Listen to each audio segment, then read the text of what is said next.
Connosco. Obrigado e por se juntar aqui a esta discussão que começa com uma reflexão sobre as aulas de cidadania, elas extravasam ou não as competências da escola, na sua opinião?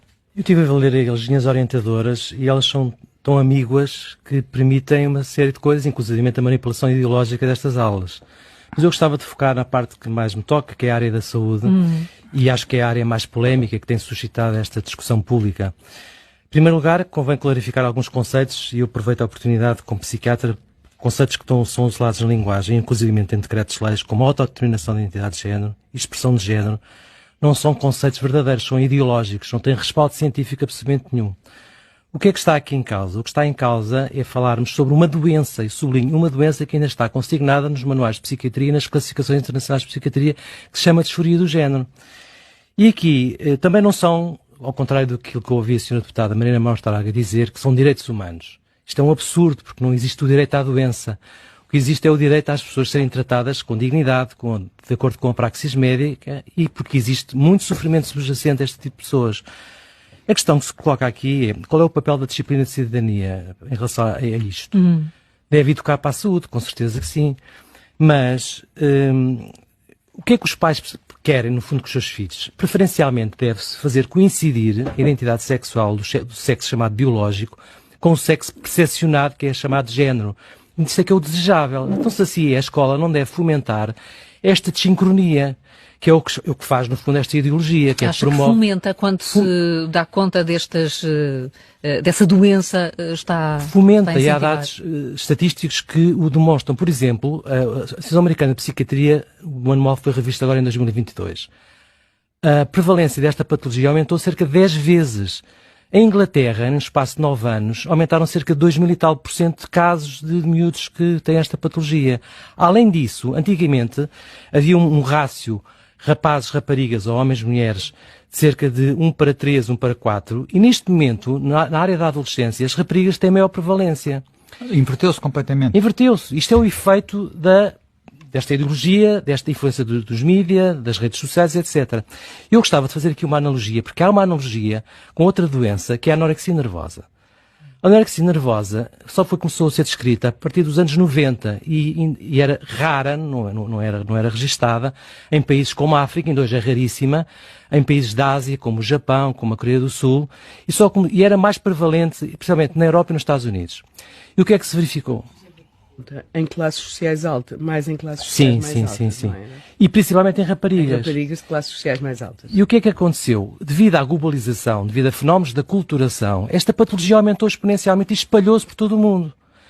E o que é que depois notou-se? Que de facto a cultura, a moda, o ideal de beleza, tudo isto influenciou e aumentava o número de casos. E depois houve uma espécie de compromisso ético, nomeadamente através dos desfiles de moda, em que para esses desfiles de moda os modelos tinham que ter um índice mínimo de massa corporal, não podiam ser aquela extrema magreza, porque isso aumentava o número de casos. Twiggy, nomeadamente, a Twiggy, ao pé de algumas das modelos que se viram desfilar antes destas medidas, era uma rapariga rechonchuda, porque houve ali uma altura em que era um mesmo de uma extrema magreza, não é? Até ter chegado o momento dessas medidas. Portanto, isto chama-se, o efeito em psiquiatria, efeito patofacilitante. Ou seja, a sociedade pode ela própria ser causadora de doença psiquiátrica ou aumentar a suscetibilidade e aumentar o número de casos se conduzir nesse sentido.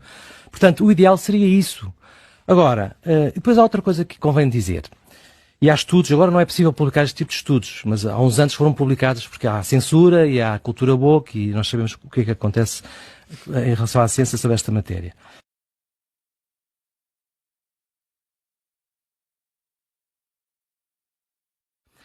As pessoas pensam que, ao fazerem a chamada afirmação de género ou a reatribuição sexual, estas pessoas ficam curadas. Não é verdade.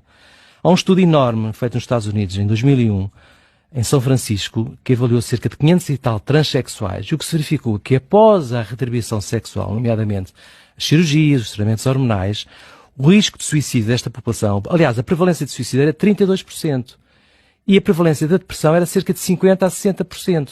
Portanto, o que é que eu quero dizer com isto? Que estas pessoas têm que ser tratadas São casos complexos, graves, que têm que ser feito o diagnóstico diferencial com outras doenças, nomeadamente com esquizofrenia, com dismorfia corporal.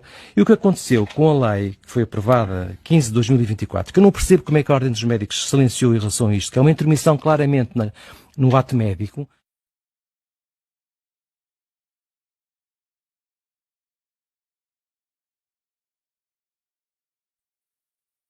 proíbe, de facto, a intervenção da medicina disto, proíbe práticas, e depois mistura conceitos que não têm nada a ver um com o outro, quer dizer, que é a orientação sexual com a identidade sexual. A orientação sexual não tem nada a ver com isto.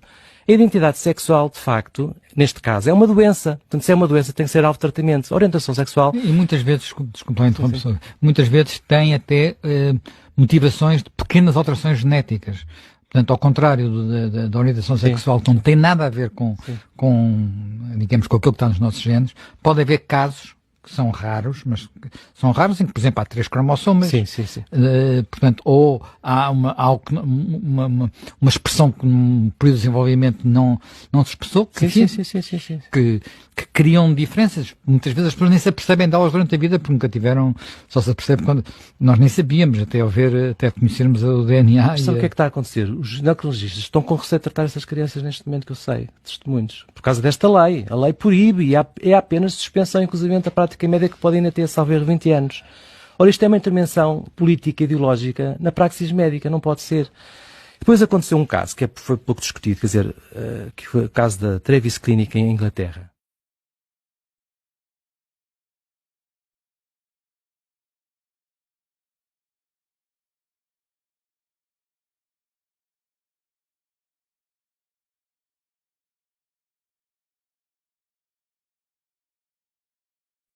Por exemplo, há países como a Inglaterra, como a Finlândia, como a Noruega, que proibiram, por não haver evidência científica, os bloqueadores da puberdade.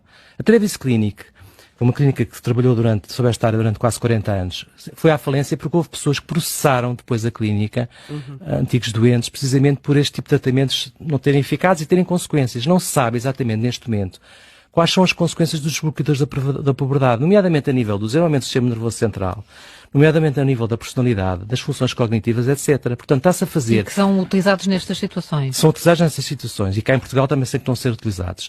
Não há evidências científicas que haja um tratamento hormonal que possa tratar uma doença psiquiátrica. Neste momento não existe essa evidência. E está-se a repetir, quem sabe a história da psiquiatria, aquilo que aconteceu nos anos 30 e nos anos 40, com as leucotomias pré-frontais que foram feitas abundantemente, nomeadamente nos Estados Unidos, não é? Que depois, na altura, não sabia bem como é que aquilo funcionava e foi uma desgraça completa para as pessoas que foram sujeitas a isso.